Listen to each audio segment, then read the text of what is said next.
नमस्कार दोस्तों। पिछले 2-3 महीने से मध्य प्रदेश के अंदर एक प्रोजेक्ट के बारे में काफी ज्यादा चर्चा हो रही है और ये है आपका डायमंड माइनिंग प्रोजेक्ट। मतलब कि माइनिंग करके जो डायमंड है उसको लेने की कोशिश की जा रही है। ठीक है ये, लेकिन यहां पर जो कंसर्न बताया गया है वो ये है कि 2 लाख से ज्यादा ट्रीज को कट किया जाएगा। इसके अलावा और भी कई सारी चीजें हैं। यहां पर आप न्यूज देख सकते हो, Madhya Pradesh residents up in arms against diamond mine project. तो यहां पर हो क्या रहा है कि अचानक से जो इसको लेकर प्रोटेस्ट है वो काफी ज्यादा गहरा गया। अच्छा, ऑनलाइन की बात करिए, ऑफलाइन की बात करिए, और ये जो पूरा माइनिंग है ये अफेक्ट करेगा वहां के पास एक फॉरेस्ट है जिसका नाम है बक्सवाहा फॉरेस्ट। तो इसके बारे में हम डिटेल से जानेंगे कि एग्जैक्टली हो क्या रहा है, कौन से डायमंड माइनिंग की प्रोजेक्ट की बात कर रहे हैं, एग्जैक्टली क्या किया जाएगा, इससे इंपैक्ट क्या आएगा, सब कुछ यहां पर हम जानने की कोशिश करेंगे। चलिए आगे बढ़ते हैं। अगर आप यूपीएससी की तैयारी कर रहे हैं तो इसके बारे में सारी जानकारी आपको डिस्क्रिप्शन में मिल जाएगी, वहां से आप हमारे ऐप को भी डाउनलोड कर सकते हैं।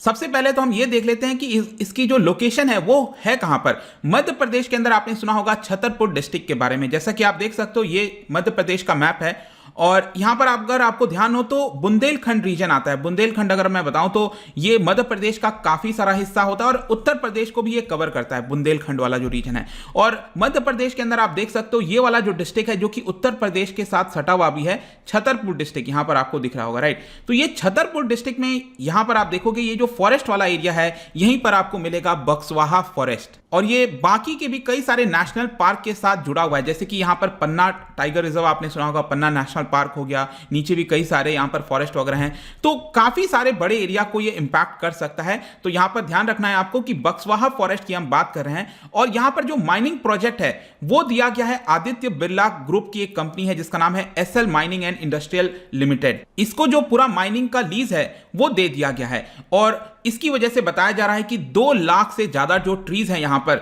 वो कट करने पड़ेंगे।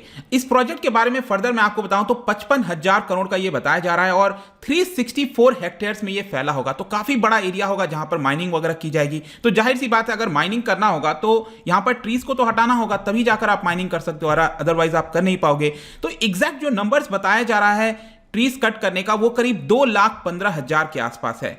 और इस पूरे माइनिंग की वजह से एस्टिमेट बताया गया है कि 34 मिलियन कैरेट जो हैं, जो रफ डायमंड्स होते हैं, वो यहां पर प्राप्त करने की कोशिश की जा रही है। और ये आप देख सकते हो कि जो पूरा फॉरेस्ट का एरिया है ये एग्जैक्टली डिटेल जो है इसका जो प्रोजेक्ट डिटेल है, इतने एरिया में पूरे जो ट्रीज होंगे उसको कट किया जाएगा। और ये जो कंपनी है आदित्य बिरला ग्रुप की, उनके द्वारा एक fully mechanised open cast mine, आपने देखा होगा इस तरह के जो माइन्स वगैरह होते हैं जो ओपन कास्ट माइनिंग्स होते हैं, यहां पर ट्रक्स वगैरह आराम से जा सकती हैं, अलग प्रकार से किया जाता है। तो एक state of the art processing जो प्लांट है वो लगाने की कोशिश की जा रही है 2,500 करोड़ के आसपास का, और फुल्ली मैकेनाइज्ड पूरा ओपन कास्ट माइनिंग होगा। और जब ये पूरा वजूद में आ जाएगा, ये जब स्टार्ट हो जाएगा, तो बताया जा रहा है कि एशिया का one of the largest mine जो है ये होने वाला है। डायमंड माइन की मैं बात कर रहा हूं और इसका जो पूरा माइनिंग है, जो काम है, वो अगले साल से स्टार्ट हो जाएगा, ये भी बताया जा रहा है। अगर हम डायमंड माइंस की बात करें तो आपके मन में सवाल आ सकता है कि कहां पर पाए जाते हैं। तो जाहिर सी बात है मध्य प्रदेश के अंदर सबसे ज्यादा देखने को मिलेगा। वैसे तो यहां पर आप देखिए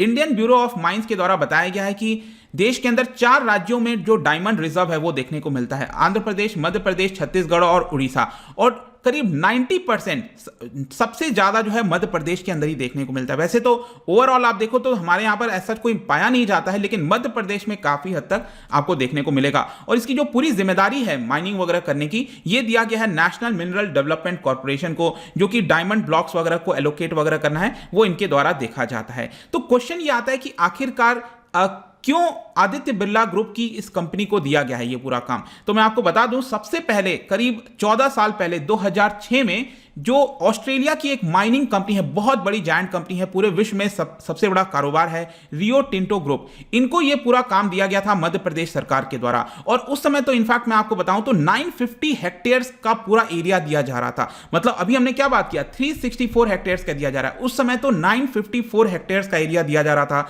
पूरे बक्सवाहा फॉरेस्ट में।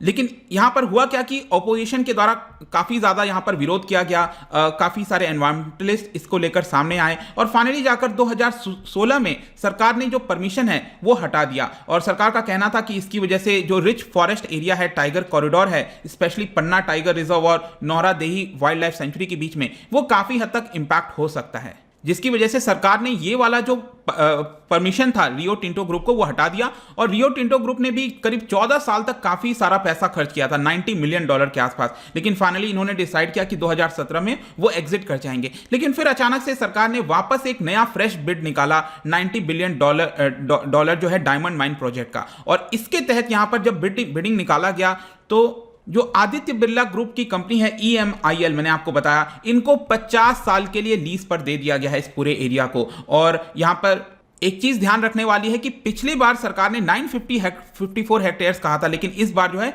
इसको आधे से भी ज्यादा कम कर दिया गया है, मतलब 364 के आसपास जो एरिया है वही एलोकेट किया जा रहा है। इसकी वजह से जाहिर सी बात है सरकार को काफी पैसा आएगा, और यहां पर एनुअल रेवेन्यू करीब 1500 करोड़ से ज्यादा का मध्य प्रदेश सरकार को डायरेक्टली मिल सकता है, जो कि एक काफी बड़ा अमाउंट होता है। और EMIL जो कंपनी है वो यहां पर लगी हुई है, जो बाकी एनवायरमेंटल क्लियरेंस हो गया, जितने भी क्लियरेंस वगैरह है वो बताया जा रहा है कि मार्च 2022 तक ये क्लियर कर दिए जाएंगे, और उसके बाद जो भी काम है वहां पर स्टार्ट कर दिया जाएगा। तो ये तो प्रोजेक्ट की बात होगी, लेकिन कंसर्न क्या क्या है, प्रॉब्लम्स क्या क्या है यहां पर। जो ऑपोजिशन है, एनवायरमेंटलिस्ट हैं, उन्होंने काफी सारे सीरियस इंप्लीकेशंस बताए हैं इस पर्टिकुलर प्रोजेक्ट को लेकर।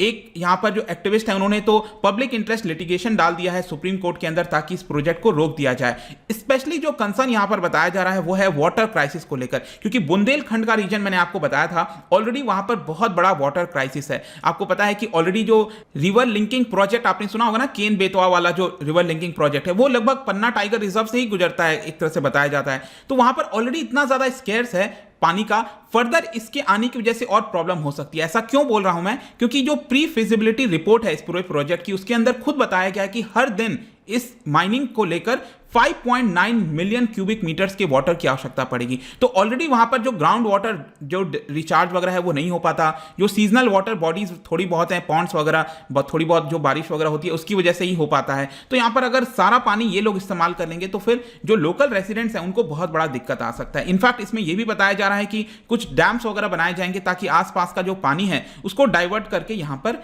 लाया जा सके। और यहां पर आप देख सकते हो जो पूरा आंदोलन स्टार्ट किया गया है, बक्सवाहा जंगल बचाओ आंदोलन, नर्मदा बचाओ आंदोलन की तरह आपको कुछ दिख रहा होगा, ये उनके वॉलंटियर्स के द्वारा बोला जा रहा है कि ऑलरेडी ये रीजन काफी ज्यादा बैकवर्ड है।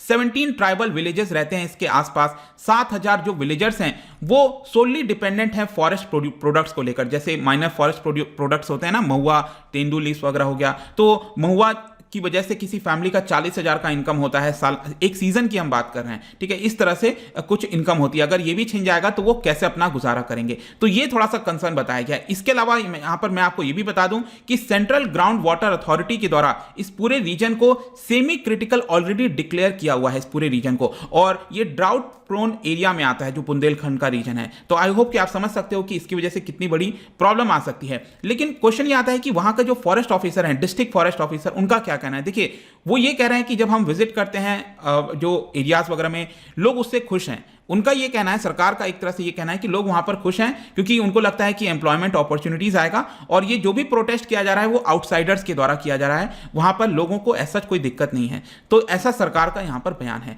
लेकिन रिसेंटली अगर आप देखोगे तो कई सारे प्रोटेस्ट देखने को मिल रहे हैं, अचानक से ऑनलाइन हो गया, ऑफलाइन हो गया। स्पेशली अभी क्या हुआ था, आपको याद होगा 5 जून को वर्ल्ड एनवायरनमेंट डे गया था, तो आपने सुना होगा ना चिपको मूवमेंट के बारे में, जहां पर पेड़ से लोग ऐसे चिपक जाते हैं, तो वैसा ही कुछ प्रदर्शन दिखाया गया था वहां पर आंदोलनकारियों के द्वारा, और चिपको मूवमेंट की तरह सिंबॉलिक जेस्चर किया गया। इसके अलावा ऑनलाइन प्रोटेस्ट भी ऑर्गेनाइज किए जा रहे हैं, जैसे कि मई 20 को बहुत सारे ट्वीट्स किए गए थे with hashtag save Buxwaha forest के बारे में, ठीक है। तो ये पूरा जो है दोस्तों वीडियो था regarding this particular diamond mining project in Madhya Pradesh. I hope कि इससे रिलेटेड जितनी भी चीजें थी आपको समझ में आ गई होंगी। आपका क्या सोचना है इसको लेकर, किस तरह से आगे बढ़ना चाहिए, आप भी अपना ओपिनियन बता सकते हैं। जाने से पहले एक इंटरेस्टिंग क्वेश्चन आपके लिए लेकर आया हूं। आपने सुना होगा शिफ्टिंग कल्टीवेशन के बारे में, आपको बताना है कि इनमें से कौन सा वो फीचर नहीं है रिलेटेड टू शिफ्टिंग कल्टीवेशन, ठीक है। यहां पर 3 उससे रिलेटेड हैं, उसके फीचर्स, एक गलत है। इसका राइट आंसर आपको पता ही है, मेरे इंस्टाग्राम पर तो आपको मिलेगा ही। अगर आप वहां पर नहीं हो कोई बात नहीं, टेलीग्राम से भी ले सकते हैं इसका सही उत्तर। मैं कई सारे एमसीक्यूज यहां पर डालते रहता हूं, स्टोरीज के फॉर्म में आप जाकर प्ले कर सकते हो। बाकी अगर आपको इसका पीडीएफ चाहिए, अलग अलग सोशल मीडिया पर जुड़ना चाहते हैं तो आ सकते हैं। और अगर आप मध्य प्रदेश या फिर किसी भी स्टेट पीसीएस की तैयारी कर रहे हैं, यूपीएससी की तैयारी कर रहे हैं, तो डेफिनेटली आप हमारे ऐप को ज्वाइन करिए, वेबसाइट विजिट करिए, वहां पर सारी सब कुछ आपको सुविधा मिल जाएगी। आई होप कि ये वीडियो आपको पसंद आया होगा। मिलता हूं आपसे next time, till then thank you very much, see you soon.